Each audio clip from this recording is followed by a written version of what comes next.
an underwhelming Nintendo E3 digital direct this year. It was really underwhelming. I was disappointed. They had the charm side. They charmed us like Nintendo always does, but on surprises and big announcements, not really anything. Like Sony honestly had the best surprises this year with Final Fantasy VII Remake, Shenmue 3 Kickstarter, Last Guardian. That was amazing. They really surprised us. But Nintendo didn't really bring it this year. They didn't really have much of to announce to bring anything. And that's it. That's what they did show that was good. They didn't really show anything that hooked. They didn't show any like new revolutionary features to this new game or any new games they had that really got you excited. Even if it was something new, it didn't have a hook. So I'm gonna go through this E3 performance, this digital direct that they made. I'm obviously on Nintendo's side. I love Nintendo. Favorite of all of the ones to watch every year from E3, but underwhelming. They started with with puppets. They started with Iwata. He was called out of his room. I'll be showing footage right here somewhere.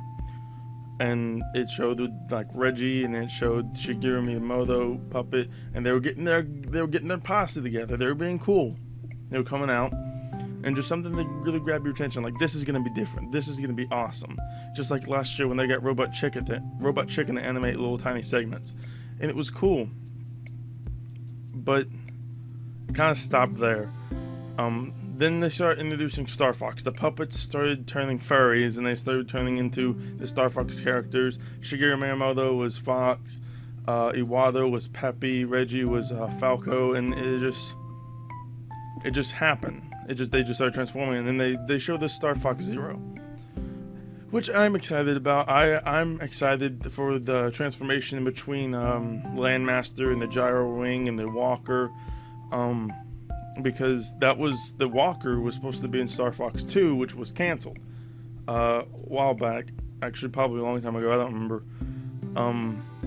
But yeah, the only problem I have with it right now is it looks kind of empty. Like, it looked kind of empty, but it was probably just like a test field to show us what they had to offer, which is fine. It had the hook of the Walker, that they're bringing that back from Star Fox 2, and it's cool. It's neat, and that's probably one of the things I'm most excited about from the thing. They just hooked you right there. So right there, you were like, oh, this is gonna be an amazing digital direct or digital thing. I don't know. But then they started doing a developer story, which they do. They did last year, and I think they did the year before that. I don't remember. It's been a long time. But they did a developer story, which I find interesting. I find really interesting. And to mention, I was watching this with two of my friends, this E3. I find them really interesting. But they kept doing these, like, after almost every game announcement, even if it wasn't that much of an announcement, even if it was just them mentioning something they've already announced last year at E3, they did a developer story. And while those were cool for me, they felt like they were wasting time. And a spoiler alert before the end here, the direct was only 45 minutes, which it could have been an hour, the E3 digital conference thing. So they kind of had to do those, because if they didn't, the thing would have been like 25 minutes long, 30 minutes long, and that's not right. So they were filling time with something that they had to, and it was really upsetting to see those every time. It was really cool. Don't get me wrong, I loved seeing them, but it was confusing. So then they went through Super Mario Maker, which we already knew about. Obviously, they confirmed the date, which is September 11th, 9/11 date. It's on 9/11. It's coming out 9/11. I mean, could they not have chose a better week? I don't know, but 9/11 of 2015. They confirmed the 8-bit Mario amiibo for the 30th anniversary. You can use it. It will enlarge you like a normal mushroom would, or there are two different versions. It will make you classic color or modern color in the game. And also they showed off how different amiibos can make you into different characters, such as Link and Wii Fit Trainer, and I think they showed some others. They showed Isabelle, but that could have just been for the transition in between something we're going to talk about later. But yeah, you could use amiibos for characters. And I forgot to take my glasses off. I was going to take those off so you could actually see my face. So yeah, they did that. And that was weird because we know about Mario Maker. I mean, they were given a little bit more information, but it was weird. Then they went on to Skylanders and Amiibos crossover, which I'm not happy about. I like Amiibos, but it's weird. Like, Amiibos were their own thing, and now they're making a Mario, not a Mario, but a Donkey Kong and a Bowser for the new Skylanders game, and they're having vehicles for them. And on the bottom, you can turn the bottom, and it can turn in between a Skylander or an Amiibo, the base. So I'm wondering, what are those going to be for, and why? Why is this necessary? I don't want this, really. It just kind of seems like an inconvenience. I mean, it's kind of like a plug, and I don't have Amiibos become more popular than Skylanders now, and maybe they're just helping Skylanders out. What's the point? I'd much rather see a Disney Infinity crossover, but that's not happening because it's Disney, probably. Next they showed, and of course there was more developer stories. I'll just skip those when I get to them because they were everywhere. There's no point pointing all of them out. Next they did the Legends of the Twilight Force Heroes, which looks really cool, but I have so many questions. It's a 3-person, kind of like 4 swords, but 3 Zelda game that's multiplayer online, and you do cooperative puzzles. And my question is there single player at all? If I get this game, will I always be able to play it? Like, I know that if it's online, is it going to be online only with people you know? Because I know that a couple of my friends, not a lot of my friends like Zelda, or not enough of my friends like 2D Zeldas at least, and it's a 2D Zelda, so are my friends going to enjoy it with me if they get it? Are they going to actually play with me if I want to finish it? Or is there going to be like a matchmaking thing? And if there's a matchmaking thing, then how are they going to be able to tell what part of the game you're at to matchmake with you? Like, is it going to be just multiplayer with people you know, or is there going to be a way to finish the game? Because I don't want to get the game and then not be able to play it because there's no one to play with. So those are my questions. I don't understand that game. I'm really excited. Don't get me wrong, but I'll get it. But I don't know how to react to it. Then they showed the already leaked trailer for Hyrule Warriors Legends for the 3DS, and they're bringing 2 characters to that game, the Tetra and the King and the Hyrule from Wind Waker, whatever, can't think of his name. And they're going to be transferable from that over to the Wii U, and all the DLC characters from the Wii U will be there. But they say that. I wonder if they mean all the DLC characters from the Wii U, if you have them on the Wii U, can transfer them over, or if they mean like now you can buy them for the 3DS version as well, or if they mean when you purchase the game, the DLC characters are already in the game. Because here's the thing, I purchased Hyrule Warriors Wii U for $60, and then there's like a seasonal pass for like $25, I think. So that's $85. Are you saying that I can get $85 worth of game for $40 probably, and it'd be portable? I'd much rather have a portable version, to be honest, just because I go a lot of places, and a portable version would be nice. Yes, I love my HD Hyrule Warriors for the Wii U, but don't you think the 3DS version should have happened at the same time if they were going to do that? Don't you think they should have waited at least? It kind of feels like a punch to the dick, to be honest. And next is the most disappointing thing probably here at the E3 for Nintendo. Yeah, they totally just played with our emotions here, and it's upsetting. So during the championship, before the day or 2 or 3 before, they had Nintendo World Championships, and they played a game called Blast Ball. And everyone was like, oh, this is a cool eShop game that's going to be released. It's going to be cool, just like a little mini game. But then today, that day came when they did the digital event, and they announced Metroid Prime Federation Force, which is literally just a 4-player co-op game with default people that shoot and probably play through a campaign with the Metroid Prime name plastered on it, featuring the Blast Ball minigame also with the Metroid Prime name blasted on it. And I wonder, was this a game that wasn't meant to be Metroid Prime? It just looked so much like Metroid. They just plastered this name on there to say, hey, we did something, right? I really want another Metroid game. There were plenty of people in the fans that really want another Metroid game, and it's really just a kick to the balls to release this fake one and just plaster the name on without even Samus. Samus isn't even in it as far as we know. So what do we do? I mean, there's already a petition to get it canceled that's at 8,000 by the time I'm making this video. 8,000 people have signed it to get this game canceled, and it's sad because I am way behind Nintendo. I appreciate them. I know that they can't always be fan service, that it's hard to be criticized by people you make games for, because I know that they were just doing what makes them happy, and I kind of criticize them for plastering the Metroid Prime name on there, but they don't deserve this in my eye. I don't know. It's upsetting, but they should have never put the Metroid Prime name on there. If it's a fake game, they should have just made it some generic shooter, and people would have loved it. No one would have had this reaction if it didn't have Metroid Prime at the beginning of it. And that's all I have to say.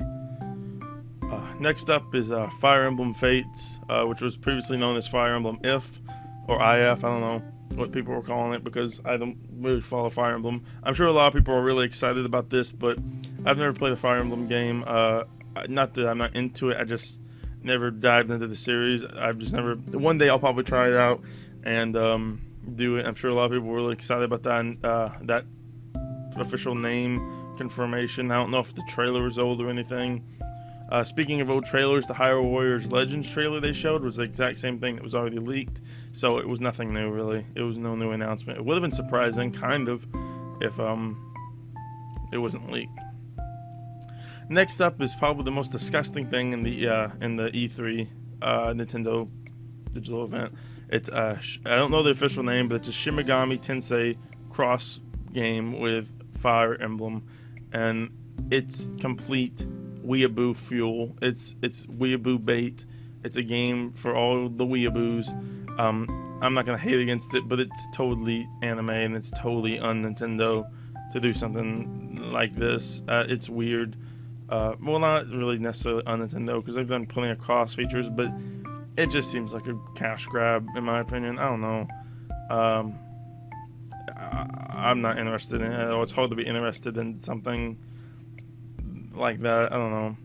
It's just ruined for me. And then here came another complete tease. According to my friend, I didn't see the article anywhere, but someone had said that Retro Studios were supposed to be at the digital event announcing another game. And what do you think that'd be? That'd probably be a new Donkey Kong, I believe.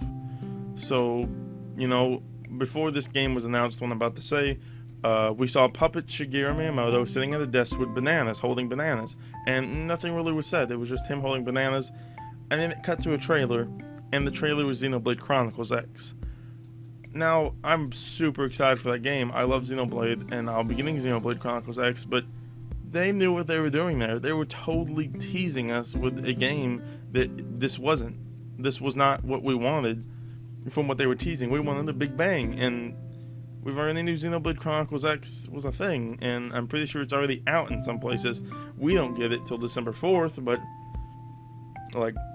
it was a kick to the nuts. And then they showed Animal Crossing Happy Home Designer, and we already knew about that game. It looks like Sims with Animal Crossing. Play some houses, scan some cards, build houses for people, make them happy, like My Sims. That's all it really seems like. They gave this part of Animal Crossing pretty much and put it in one game and took away all the other small things that made it even better. So it just kind of seems like a waste of space for me. You can move houses and stuff. It's cool, I guess. And then another dick punch happened. they were teasing Animal Crossing out the wazoo. And my friend, he was super excited to see if they'd announce an Animal Crossing Wii U game, because I didn't think it was possible at all. I didn't think it was going to happen at all, because it's too soon in between New Leaf. There's been like 5 or 6 years in between each game, 3 to 5, 6 years in between each game. So I didn't think there was any possible chance for a Wii U game. But they were teasing Isabella. They were teasing a lot of Animal Crossing after Happy Home Designer. And then it came up. An Animal Crossing game, Wii U, we saw the beautiful graphics and they started freaking out. But I realized I saw the little placements for each spot. And I was like, oh no. This is a board game. This is a party game. And it crushed my friend. And like, I wasn't super excited for it because I didn't let my hopes up, but from his perspective, I could see how much that could hurt him and plus a lot of other fans. I mean, it would have been so much better if they would at least started the trailer out with like dice rolling or something, or something that initiated that this is a part of the game, don't freak out. But no, they initiated like Isabel, KK Slider, the Able Sister, and Tom Nook. They showed them walking out of the train station, I believe, and walking up to us. So to us, I mean, it was awesome, and it was ruined. It wasn't what we expected. So that was that. And on top of that, it's an amiibo game. You can't play it without amiibos. You can't play it. So here's my problem. Is it going to be a free game? I'm reading here that it's a physical. So is it going to be cheap? Or is it going to be a $60 game and then I have to go buy $12 amiibos, buying those, making it a $120 game or whatever? Almost $120, probably $150. Is that what's going to happen? Because I'm all behind the game that requires amiibos, kind of. But the thing is, Nintendo's they've been having such a problem with amiibos, shipping them out, getting them made. How are you going to make a game revolved around amiibos behind a big series like Animal Crossing and not even have your ass together, not even have your shit together? Like, how are you going to do that? So I'm going to wait and see how that works out, but it's like an Animal Crossing Mario Party. And on top of that, I didn't see any mini games. I just kind of saw like rules. So it didn't really have a hook. Other than it was just a party game. There's Animal Crossing. I didn't see anything there that really made it stand out other than any other party game like We Party You or something. So nothing there really, and it was a disappointment. Next, they showed Yoshi's Woolly World for the millionth time. Which is a game that I'm excited for. I'm going to get it day release. That, Zelda U, and Star Fox, maybe I'll get day of release. But yeah, Woolly World, they showed it for the millionth time. They showed where the idea of the yarn came from, which I'm pretty sure they showed last year. This really cool girl who called it Yoshi's Woolly Woe. And, I mean, it was the same thing we've seen a million times. No big surprise this time. I'm still excited, but there was nothing new. There was nothing new for her to say. Then they showed Yokai Watch, which is, I believe, like Japanese demons that are popular in Japan right now. Kind of like Pokemon. I don't want to say that really because people are going to be like, oh, it's nothing like Pokemon. It's so different, but it's kind of like Pokemon. Yeah, that's all I got to say about that. It looks cool. I won't be getting it. I'm sure a lot of people are probably excited to have something that Japan has to try out, but I'm not excited for it. Then there's Mario and Luigi's Paper Jam that was announced, and for it was kind of for me. I like Paper Mario. What it is it's a Mario and Luigi RPG game crossed over with Paper Mario, and now I say crossover out loud. I just realized there was a lot of crossovers going on right about now. Skylanders and Amiibo, Final Fantasy and Shin Megami Tensei, and Mario and Luigi and Paper Mario. That's a lot of crossovers this year. Are they running out of ideas, maybe? I don't know. But yes, Mario and Luigi Paper Jam. And to me, it looked cool. It looked unique. But I've never played any of the Mario and Luigi RPG games. Not to say that they're not good. They're definitely weird.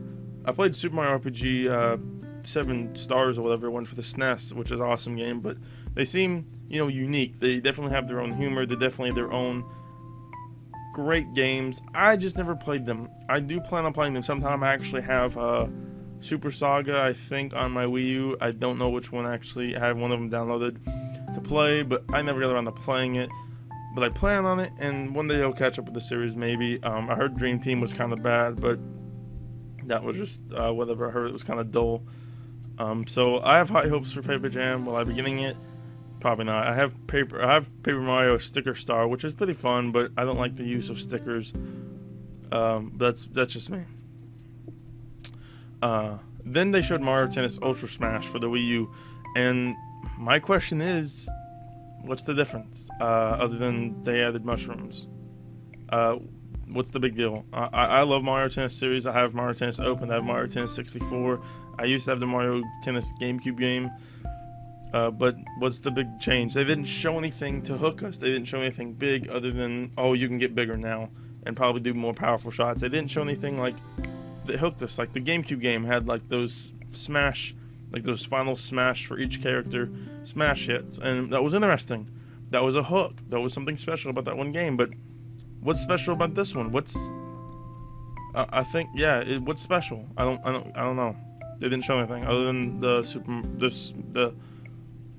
super mushroom. I don't know. I might be getting it, but they didn't do anything to hook me now. They better show something later. Then they went back to Super Mario Maker. I don't know why they went back to Super Mario Maker, but they did. Again, that's another game I'm super excited for. But why? Were they just filling? I don't know. Then they showed off Let's Super Mario, which I'm super cool about because it's a thing for charity. It's if you are one of the top, it's like you can make a Mario video for how you'll celebrate the 30th anniversary, and I think the top 30 people chosen will get like a signed card by Shigeru Miyamoto and that other guy I can't think of the name of, and that's cool, and it's for charity and it's cool. But the way they presented it was so not okay. They amped it up. They were like, Mario is one of our biggest mascots of Nintendo, and he's a big deal. So he deserves a lot for his 30th anniversary. So personally, I'm like, 3D Mario, new 3D Mario. We're so excited, and they showed that. They showed Let's Super Mario, and that was like a shot to the heart right there. That ended it for me because I was so excited for new 3D Mario.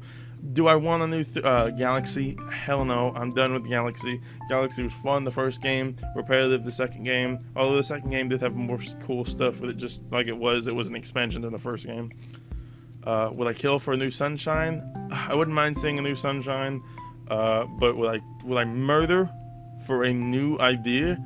Hell yeah, I would. If they could make up a new 3D idea, I would kill. The castle and going into the paintings was my favorite idea from Super Mario 64 because it was one place, it was one hub, and you went places. Which Sunshine was that too, but it didn't feel the same. It didn't feel like you were exploring. Like in Super Mario 64, you were exploring this infamous place, Peach's Castle. We all know it. What's inside? And then Sunshine, they introduced Rico Harbor, I think it's called. I can't remember. But they introduced this place, and we're not familiar with that place. We didn't know. We weren't excited to explore that place in my eyes because we didn't know it. That's why Super Mario 64 is so cool to me, because you're in a hub of a place you know, and now you get to explore that while going deeper inside each level. And so I think they need another idea like that. Give us a familiar Mario place and make it into a 3D Mario game. That's my ideas for it. I don't know. And then it just ended. The digital event just ended. They said, alright, we're going to go over the treehouse now. And it just ended. No big bang. No big cool thing. It just ended. It just was over. You know, like, most of these conferences ended with a big bang. Just bam, here it is. Here's the coolest thing we have today. Here it is. And Nintendo didn't do that. They were just like, oh, here's a like a charity 30th anniversary thing. It's cool. Go sign up for it. Go submit. And we're going to go over the treehouse now. We're going to go show off some of these games for 8 hours. And then probably 8 more hours today as I'm recording this, because the event was yesterday as I'm recording this. So that's it. That was it. That was the Nintendo event. A real disappointment. There were some cool games shown, but most of them were just, there was no hook. It was just them showing the same things they've already shown before. I'm excited for 1, 2, 3, 4, 5 of those games, maybe 6. And other than that, the rest was blah. Blah, blah. That's all I gotta say. Blah. I'm kind of disappointed in Nintendo, but I know it's not like the last E3 was amazing with Smash. I would have liked to get at least one new Smash character announced this year, or at least they could have at least announced something. These are the two things I could have done. They could have at least announced something that wasn't ready yet, so at least we had something to look forward to, like maybe a new Smash character or maybe a new game, even if it wasn't ready yet. Like Nintendo was really big on showing gameplay only and never showing just a trailer, but I wouldn't have cared at this point. I would have cared for just something for us to look forward to. They didn't do that. And the second thing is they could have just shown like a little bit more Zelda U gameplay. I know it's not ready. I know they're waiting to just surprise us with it and throw it at us and be like, yeah. But Zelda U is one of my most looked forward games of all time. And just something. I know they said they weren't going to show it off, and they stuck to their word, but anything could have been nice at that point. I'm really disappointed because Sony really outshined them this year. I mean, Sony got the rights to get Black Ops. I don't play Call of Duty. Don't get me wrong. I don't play Call of Duty. Well, I do, but mostly just for zombies. I don't really look forward to Call of Duty games. I'm not all fanboy. I get them because I just need something to occupy my time sometime. But they got the rights to get the DLC for Black Ops 3 first. Microsoft, for like, I don't know how long, has had the rights to the DLC first and has every Call of Duty rights, Activision. And that's big. That was big for Sony. Not to mention Final Fantasy VII Remake, Shenmue 3, and Last Guardian, which I'm very excited for, but I'm not probably going to be able to play because I don't have a PS4. But yeah, I mean, just a real kick to the nuts. That was just a real kick to the nuts that Nintendo couldn't outshine. That's all I gotta say. You can go look at some of the trailers on YouTube. You can see how many dislikes they have. People will agree with me. It's sad. My hair is all messy because I haven't taken a freaking shower today. Probably do that after editing this video. But I had to get these words out because that's how I feel. So thanks for watching. Tell me how you feel. That's all I gotta say. I'm gonna end on a sour note, I guess.